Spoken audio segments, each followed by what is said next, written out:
네, 반갑습니다. 1월 28일 목요일 장중시황 전달해 드리도록 하겠습니다.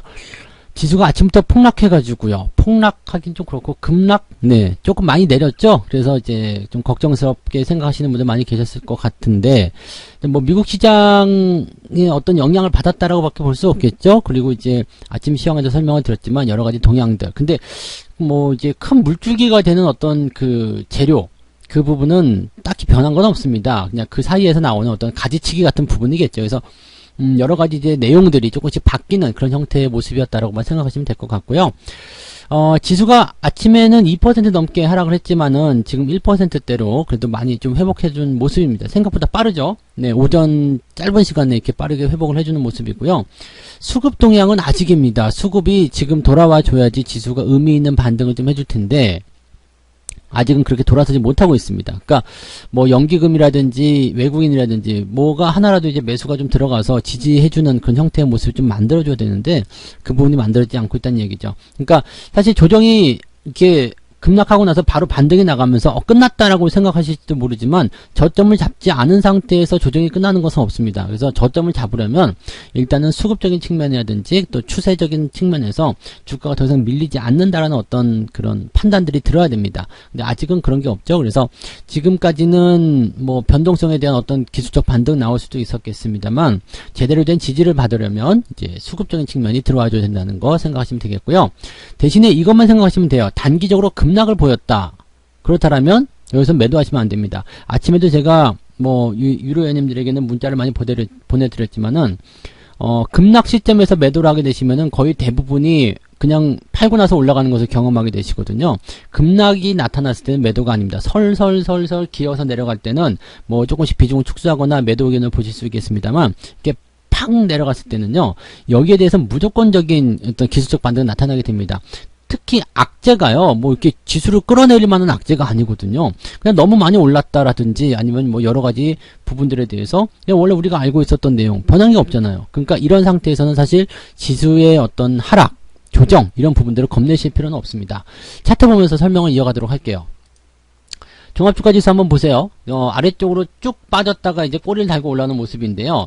자, 조정이 만약에 이렇게 오늘 아침에 한 2.4%까지 빠졌던 모습이 나오게 된다면 이 RSI 지표가 지금 60포인트 밑으로 하회를 했거든요. 그러면 이 RSI 지표는 이제 30 밑으로 내려가면은 과매도가 됩니다. 그래서 당연하게 또 반등이 나올 수 있는 상황이 좀 되는 건데, 지금 요 정도까지 내려가는 부분들은 거의 역대급이잖아요. 지난번에 이제 12월 달에 있었던 그런 횡보 조정, 그때도 과매수 이후에 조정이 나왔었던 부분인데요. 상승하기 바로 직전의 수치가 어느 정도였냐면 61이었어요. 근데 그거보다 지금 더 아래쪽에 내려와 있다라는 거죠. 그러니까 사실은 이 심리적인 지표만 봐서는 주가가 반등할 수 있는 가능성은 열려 있어요. 그리고 뭐 더 밑으로 내려가는 것은 약간 오바다라는 느낌을 가질 수가 있겠죠. 그래서 어느 정도 이제 주가가 더 내려가면 내려갈수록 이제 매수의 매력도가 높아지게 된다. 그러니까 이번 패턴에서 조정을 좀 길게 받아야 된다라는 얘기가 나오더라도 지금처럼 이렇게 급락을 해버리게 되면 단기 반등이 나갈 수 있는 가능성이 높아진다는 이야기 됩니다. 특히 지금처럼 과매수가 아니라 어느 정도 해소가 된 시점에서 주가가 폭락하게 된다면 과매도 타이밍으로 들어갑니다. 그러면 거기서는 무조건적인 매수 포인트가 만들어지게 된다는 이야기죠. 그래서 지수가 여기에서는 더 많이 밀릴 만한 가능성은 별로 없어요. 대신에 횡보가 나오거나 아니면은 살살살살 내려가면서 이제 뭐 RSI 지표를 크게 훼손하지 않은 상태에서 주가가 그냥 스물스물 빠진다든지 이런 형태는 만들어질 수가 있겠죠. 그런 정도만 참고하시면 될 것 같고요. 일단 뭐 이렇게 단기적으로 급락하는 부분들에 대해서 너무 이 부분은 과도하다라는 느낌이 좀 있었을 거예요. 그리고 뭐 기술적인 부분에서의 어떤 주가 반등을 이용하는 그런 어떤 꼬리달기 이런 형태의 모습이 좀 나타났다고 보셔야 되겠죠. 코스닥 같은 경우로 보시더라도 마찬가지입니다. 뭐 코스닥 같은 경우는 지금 50포인트 미만으로 떨어지려고 하는 모습인데 저렇게까지 떨어지면 안 되겠죠. 그래서 50 밑으로 내려가게 되면 일단은 과매도가 됩니다. 보통은 뭐 30 정도로 이제 생각하시는 분들 많이 계시고요. 근데 보통 50포인트 미만이다 그러면은 주가가 반등하기 쉬운 그런 포인트로 가게 됩니다. 그래서 코스닥 같은 경우는 오히려 지금 중소형주들은 조금 잘 버티는 모습도 있거든요. 그러니까 중소형주들이 좀 잘 버티는 상태에서 과매도 국면을 맞이하게 되면 반등이 나갔을 때 주가의 상승률이 더 높아질 수 있어요. 그러니까 만약에 2%대 하락이 만들어지지 않은 상태에서 마이너스 1%, 마이너스 2% 이 정도 나와 있다 이거예요. 근데 거기서 과매도해서 반등을 치고 나갔을 때는 마이너스 2% 빼놓고 나서 플러스 5% 올리게 되는 그런 상황이 벌어질 수 있다는 얘기죠. 그러니까 조정이라는 부분들이 무조건 무섭다, 무조건 나쁘다 이렇게 볼 것은 아니고요. 그냥 상승으로 가는 과정에서 만들어지는 자연스러운 어떤 그런 패턴들이다라고 생각하시면 되겠고요. 그 조정에 대한 어떤 강도라든지 또 연속성 여부를 지켜보게 된다면 아마도 이제 흐름을 타고서 매매를 더 하시거나, 그죠? 추가 매수 하시거나 아니면은 뭐 계속 홀딩 하시거나 그런 전략들을 자유롭게 세우실 수가 있을 겁니다. 지금은 매도를 해야 될 이유는 전혀 없다고 보시면 되겠어요. 네. 수급 볼게요. 근데 이 지수가 이제 단기적 변화를 좀 겪으니까 이제 수급적인 측면에서 뭔가 좀 도움을 주면 좋겠다라는 생각 좀 해볼 수 있는데, 현재 개인들의 순 매수가 오전 동안에 9,600억입니다. 이 정도 추세라고 한다라면 아마도 이제 1조 5천억 전후에 그런 매수 포인트가 나오지 않을까 생각합니다. 이게 아침에는 급격하게 변화가 좀 있었는데요. 이게 조금 시간이 지나면서 오후 타이밍으로 들어가는 시점부터는 이제 이런 수급의 변화가 조금 줄어드는 형태로 가고 있습니다. 마감 전에는 변화가 또 생길 수 있겠습니다만 지금 형태로서는 좀 편안하기 때문에 아마도 개인들의 어떤 수급 동향은 1조 5천억 정도. 그러면 개인들이 1조 5천억 순매수를 하게 된다면 기관이 됐든 외국인이 됐든 더 팔아야 된다는 얘기가 되는 거잖아요. 그러니까 지금 현재 시점에서 수급이 더 악화될 수 있는 가능성이 있기 때문에 지금 대형주를 위주로 한 그런 조정이라든지 또 시장의 조정 이런 것들은 조금 더 진행될 것이다 보셔야 됩니다. 그래서 그런 부분들이 있다라면 매수를 바로 들어가시면 안 되겠죠. 네, 뭐 그동안 사고 싶었던 거 못 사가지고 마이너스권에 산다 이런 것들은 나쁘지 않겠습니다만 뭐 여기서 그냥 추가 매수를 더 들어가가지고 뭐 주가 빠졌을 때 더 사야 된다라든지 이런 느낌들은 가지지 않으시는 게 좋습니다. 일단 주가의 하락 시점에서 매수하는 포인트들은 그렇게 썩 좋지 않고요.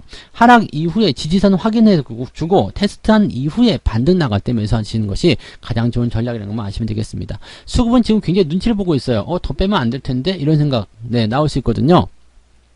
더 빠지면 안 될 텐데 라는 느낌이죠. 연기금 같은 경우도 지금 보시면은 780억인데 장 시작할 때만 하더라도 플러스였어요. 그 순 매수 기조였거든요. 근데 이제 뭐 어느 정도 회복이 되면서부터 다시 마이너스 들어와 있는 상태입니다. 근데 아직 이 비중 자체가 확장이 되고 있는 상황이 아니기 때문에 지금 시점에서 뭐 부담될 게 전혀 없는 내용이라고 보시면 되겠죠. 외국인들 매도가 이제 계속 진행되고 있는 것이 조금 부담스러운 내용이긴 한데요. 저 정도 속도, 일단 속도가 빨라지지 않으면 되고요. 외국인들이 또 이 정도 속도로 간다고 한다라면 1조 원을 조금 넘길 수도 있지 않을까 생각되거든요. 그래서 그 정도 수준 매도라면은 뭐 좀 지켜보자 이렇게 생각은 해보실 수가 있을 것 같습니다. 그래서 뭐 오늘은 굳이 매수를 하지 않고 그냥 버티기만 하셔도 잘 하는 모습이라고 생각하시면 되겠고요. 뭐 지금 같은 장에서 굳이 종목을 팔아가지고 현금을 만들어야 되겠다 이렇게 생각하시는 않으셔도 좋을 것 같습니다. 네, 자 매매 동향 보도록 하겠습니다. 지금 기관들의 매매 동향 살펴보시면 삼성전자 1등으로 팔고 있어요. 네. 그 다음에 하이닉스 또 팔고 있고요. 그 다음에 현대차 역시 매도를 하고 있는 상태. SK도 매도를 하고 있습니다. 네. SK 같은 경우도 지금 매도가 들어가 있는 상태. 그 다음에 또 뭐 있을까요? 셀트리온. 네, 셀트리온도 지금 현재 매도, 삼성물산, 금호석유 뭐 이런 거 다 매도인데 금호석유는 그래도 많이 올라가고 있네요. 기아차도 역시 매도 의견이 나가고 있고요. 포스코 뭐 이런 정보도 다 지금 뚝뚝 떨어지는 모습인데 포스코 같은 경우는 더 들어오면 좋을 것 같아요. 더 들어오게 되면 밑에서 좀 살 수도 있을 것 같습니다. 뭐 그런 정도입니다. 그래서 매도를 좀 많이 해주고 있는 모습들은 그런 상태로 만들어지고 있는데 뭐 시총 상위권 종목이기도 하고요. 이 삼성전자 같은 경우는 지금 이게 양봉으로 또 전환되고 있거든요. 그러니까 지금 더 내려가게 되면 삼성전자도 과매도로 들어갑니다. 그래서 반등을 무조건 해야 되는 입장까지 가게 되거든요. 뭐 그 가격대가 이제 8만원대 하단 정도가 되지 않을까 생각이 됩니다. 그래서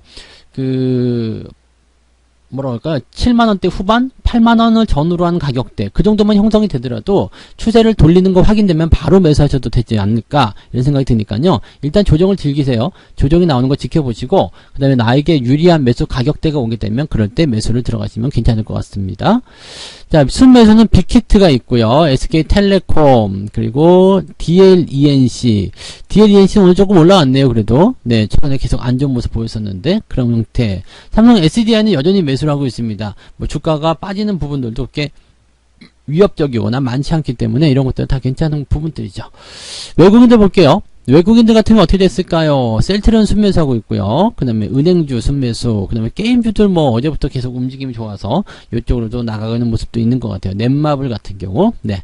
그 다음에 매도는 삼성 SDI. 외국인들이 파는 건 오랜만인데요. 물량이 아직 많지 않기 때문에 뭐 이 외국인 매도에 대한 부분들은 아직은 걱정하지 않으셔도 됩니다. 자, 그 다음에 삼성전자 우선주, 하이닉스, 삼성전자, SK이노베이션도 팔고 있고요. 그 다음에 기아차, 삼성물산, 빅히트, LG화학도 현재 매도 의견, 그 다음에 카카오, 녹십자, 뭐 등등등 그냥 생각할 거 없이 전부 다 매도가 나오고 있는 것 같아요. 대형주 위주의 매도, 대형주 위주의 약세, 이렇게 만들어지고 있는 모습이라고 생각하시면 되죠. 그래서 주가를 지금 끌어내리고 있는 형태의 모습이 나타나고 있기 때문에 이런 상태에서는 그냥 막 바로 따라 들어가시거나 그러진 않으시는 게 훨씬 더 유리한 전략입니다. 그래서 매수는 천천히, 그 다음에 시장이 자꾸 나를 이제 유혹한다, 자꾸 그냥 보고 있으면 그러는 거니까 아예 HTS 꺼버리시고 그냥 놀러 가셔도 될 것 같아요. 놀다 오시면은 시장이 어느 정도 진정되어 있거나 그런 모양새로 바뀔 수도 있습니다. 다만 이제 오늘은 수급이 돌아오지 않는다라면 오후까지도 이런 지지부진한 모습 계속 연결될 수도 있고, 뭐 이런 상태로 그냥 내일로 넘어갔을 경우에는 추가 하락도 나타날 수 있는 그런 상황이 되겠죠. 그래서 매수보다는 일단 관망, 일단 종목들이 크게 벗어나지 않았다라면 오늘 같은 경우면 한 5% 미만의 변동폭이라면은 그냥 냅두셔도 될 것 같아요. 지수가 일단 코스닥 같은 경우는 한 1.5%, 그 다음에 아까 전에 보셨듯이 코스피, 코스닥 이런 것들이 이제 2% 넘게씩 하락했었던 부분들이 있었기 때문에 오늘은 대체적으로, 보수적으로 잡더라도 5% 미만, 그 정도면은, 시장 변동폭에서 그냥, 잘 하고 있는 것이다 생각하시면 되겠습니다. 1%, 2%대 밀리는 것들은 아주 잘하고 있는 거고요. 마이너스 0. 몇 %대 또는 플러스 나고 있는 기업들, 이런 것들은 완전 좋은 주식들이라고 보시면 되겠죠. 자, SAMT 같은 종목고, 지금 오히려 또 플러스가 나는 종목들도 있어요, 이렇게. SAMT, 그 다음에 특수건설, 이런 종목들, 플러스 나는 것들도 있고, 하여튼, 종목들이 버텨만 준다라면, 여러분들이 중간에 매도하신 이유는 없습니다. 그러니까, 그 부분만 꼭 참고하시고요. 잘 버티는 거, 잘 버텨야 한다는 거, 그리고 그런 부분들을 가능케 하는 것은 내가 어떻게 마음을 먹느냐입니다. 시장이 조정 나왔다고 해서 겁먹거나 무서워하거나 그러실 필요가 없습니다. 그냥 여기에서도 기회를 잘 노리고 있다가 돌아설 때 확 매수를 해주시면 됩니다. 오히려 주가가 싸게 만들어지니까 훨씬 더 고마운 거 아닙니까? 더 싸게 살 수 있는 기회 또는 추가 매수할 수 있는 기회, 이런 것들이 생기게 될 것입니다. 일단은 조정은 관망하시고요. 관망 이후에 흐름이 나타날 때 그때부터 차근차근 해나가시면 되겠습니다. 자, 오후에도 성공투자 이어가시기 바라고요. 저는 마감 시황 때 다시 오겠습니다. 고맙습니다. 본 방송에서 제공되는 모든 정보는 투자 판단의 참고 자료이며 투자의 최종 책임은 본 방송을 이용하는 본인에게 있습니다.